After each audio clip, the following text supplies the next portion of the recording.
총선을 앞두고 한동훈 국민의힘 비대위원장과 그리고 이재명 민주당 대표의 행보에 관심이 모아지고 있는데요. 한동훈 비대위원장은 연일 광폭 행보를 이어가고 있죠. 어제는 불심 잡기에 나섰습니다. 충북 단양에 있는 천태종 구인사를 방문했는데요. 구인사는 지난해 새만금 잼버리 당시에 외국인 대원들을 위한 공간을 내주는 등 도움을 준 곳인데 한 위원장은 감사 인사를 전했습니다. 들어보시죠. 저는 낯선 사람들 사이에서 발휘되는 선의의 동료 의식이 우리 사회를 더욱 성숙하게 한다고 생각하는데요. 지난 여름 바로 이곳 천태종 구인사가 바로 그런 모습이었습니다. 구인사는 또 윤석열 대통령이 후보 시절에 2차례, 또 당선 뒤에는 지난해 10월 서울 강서구청장 보궐선거에서 여당이 참패한 이후에 다시 찾았던 곳이기도 한데요.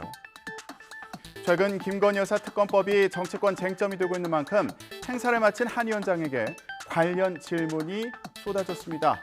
뭐라고 답변했을까요? 들어보시죠. 감사합니다. 네, 감사합니다. 위원장님 리스크 관련해서 감사합니다. 여기서 좀 그러니까요. 이제 그만. 여당 내에서는 김 여사 리스크를 관리해야 한다는 목소리가 공개적으로 나오기 시작했습니다. 총선을 앞두고 도이치모터스 주가 조작 의혹과 고가 명품백 수수 의혹, 서울 양평 고속도로 종점 변경 의혹 등이 여론에 악영향을 줄 수 있다는 우려 때문이겠죠. 그제 비대위에서 처음으로 제2부속실과 특별감찰관은 물론 추가적인 조치가 필요하다는 의견이 나온 이후에 당내에서 비슷한 목소리가 잇따르는데요. 민주당을 탈당해서 국민의힘에 입당한 이상민 의원도 특단의 조치가 필요하다고 말했습니다. 제2부속실과 특별감찰관 이건 당연하고 예 플러스 알파가 있어야 된다. 예. 잠재울 수 있는 뭔가가 있어야 된다. 보다 뭔가 뚜렷한 뭔가가 있어야 된다. 조치가 있어야 예. 된다. 또 하나는 이제 현재 김건희 여사께서 이제 상당히 지금 언론에 노출된 그 기간이 상당히 원래 노출 안 되는 기간이 좀 오래 지속되고 있지 않습니까? 조금 자제하는 그런 모습도 보여지는 것 같고 아마 국민들의 감정을 고려한 여러 가지 추가적 행보가 있지 않을까 예상을 합니다. 그것이 자꾸 의혹을 증폭시키게 되면 대통령의 국정 리더십에 상당한 타격이 되지 않겠습니까? 예. 결국은 또 국민의힘에도 타격이 될 것이고요. 일정 부분 어떤 특단의 조치가 좀 필요하다는 점은 저도 공감을 합니다. 어제 비공개 중진 연석회의에서도 김 여사 리스크 해소 방안에 대한 의견들이 나온 것으로 전해졌는데요. 지도부는 대통령실의 조치를 지켜본다는 입장입니다. 국민 비대위원 한 분이 김건희 여사 리스크에 대해서 제어하고 그 의혹과 건강 해소할 방안 찾아야 된다는 취지의 그런 우려를 제기를 했는데요. 그런 의견에 대해서는 어떻게 혹시 공감을 하고 계십니까?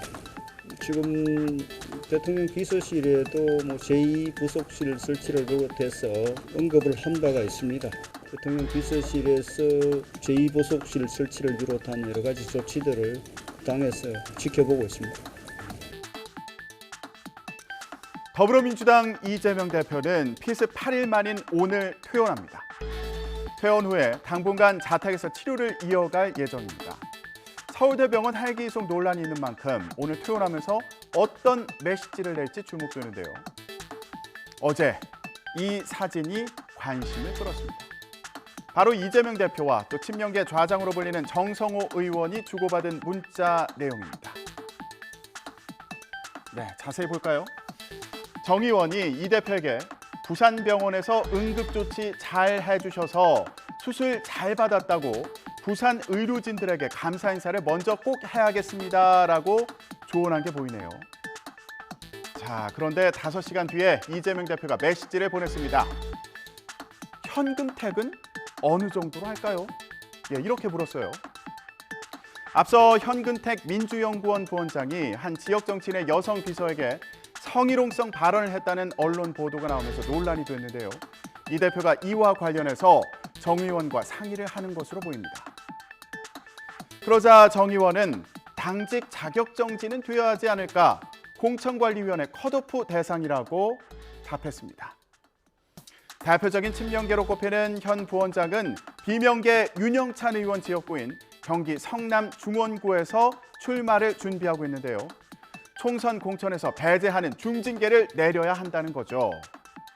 자, 그랬더니 이 대표 너무 심한 거 아닐까요? 이런 반응을 보였습니다. 이번엔 정 의원이 그러면 엄중 경고, 큰 의미는 없습니다. 이렇게 적는 모습이 포착됐네요. 자, 사진이 공개되자 정성우 의원이 현 부원장을 징계 처분할 수 있는 직책에 있는 것도 아닌데 왜 이런 문제를 논의하느냐는 지적이 나왔습니다. 민주당은 개인적 의견을 주고받은 것뿐이라고 설명했습니다. 이재명 당대표는 현근택 민주연구원 부원장에 대한 윤리 감찰을 지시했습니다. 현재로서는 언론 보도만 있지 않습니까? 그래서 사실관계가 밝혀져야 된다고 보고. 현근택 위원장 관련해서 윤석열 의원이 문제가 안 되시고 윤석열 의원이 현재 당신을 갖고 계신 건 아니고 물론 아는데. 그거야 뭐 가까운 사람들끼리 뭐 현안에 대해서 개인적인 의견을 주고받을 수 있다고 생각합니다. 오늘 이재명 대표가 퇴원하면서 당내 분열 움직임에 대한 입장도 밝힐지 궁금한데요. 신당 창당에 속도를 내고 있는 이낙연 전 대표는 민주당 의원의 44%가 전과자란 발언을 했다가 사과했습니다. 자, 계산을 해보면 44%가 아니라 41%가 맞다. 그 숫자에는 민주화 운동과 노동운동 과정에서 실정법을 위반한 경우도 꽤 많이 포함된다. 그런데 그 사실을 고려하지 않은 것은 큰 실책이었다. 이렇게 얘기했습니다. 하지만 이미 민주당과는 돌아올 수 없는 강을 건넌 거 아니냐 이런 해석이 나오고 있습니다. 자, 그렇다면 제3지대 움직임은 어떤 상황일까요? 이낙연 전 대표와 이준석 전 국민의힘 대표 또 새로운 선택 금태섭 공동대표가 한국의 희망 양양자 대표 출판 기념회에서 만났습니다. 제3지대 신당을 창당했거나 준비하고 있는 인사들이 한자리에 모인 겁니다. 이 자리에서 이준석 전 대표는 한동훈 국민의힘 비대위원장을 향해서 이렇게 각을 세웠고요. 또 이낙연 전 대표와 연대할 가능성에 대해서는 신중한 입장을 밝혔습니다. 바른미래당의 사례를 반복하지는 않겠다 이렇게 얘기했는데요. 직접 들어보시죠. 국민들의 여의도 정치에 대한 불신이 크기 때문에 우리가 여의도 사투리를 벗어나야 된다는 이야기를 합니다. 제가 단호하게 이야기하겠습니다. 대한민국 국민들은 여의도 사투리를 대체할 또 다른 방언으로서 그들만의 언어인 서초동 사투리를 용납할 생각이 전혀 없습니다. 이낙연 신당이랑 이준석 신당이 어떻게 보면 추구하는 가치가 좌우에서 다르잖아요. 네. 근데도 계속 이렇게 연대 가능성이 나오는 거에 대해서 좀 몸집 굴리기 아니냐 뭐 그런 얘기도 나오는데 저도 그래서 그런 논의가 좀 성급하다는 측면은 인식하고 있고요. 최대한의 시너지를 내기 위한 결합이 무엇이냐에 대해서는 저는 결코 바른미래당의 사례는 반복하지 않겠다. 이낙연 전 대표는 제3지대가 협력해야 한다는 원론적인 입장을 밝혔습니다. 들어보시죠. 양양자 대표님이랑 이준석 대표님, 금태섭 대표님 다 만나셨는데 네. 이분들이랑도 어떻게 협력을 해나가실 생각이시잖아요. 예, 그 협력의 방법이 무엇이냐 하는 것은 앞으로 차차 드러나겠지만 협력을 해야 한다는 원칙은 있다고 생각합니다. 네, 그런데 이 두 사람 저기 보시는 것처럼 민주당 조홍천 의원 출판 기념회에도 나란히 참석했네요. 조홍천 의원 등 비명계 의원들의 모임이죠. 원칙과 상식은 오늘 민주당 탈당을 예고한 상황인데요. 이낙연 신당에 합류할 가능성이 높아 보입니다. 대표님 신당에 좀 합류하시겠다 이런 의사를 좀 밝히신 걸까요? 협력하게 될 것입니다. 네. 이제 그거는 우리 의원들하고 좀 얘기를 해야죠. 좀 시작을.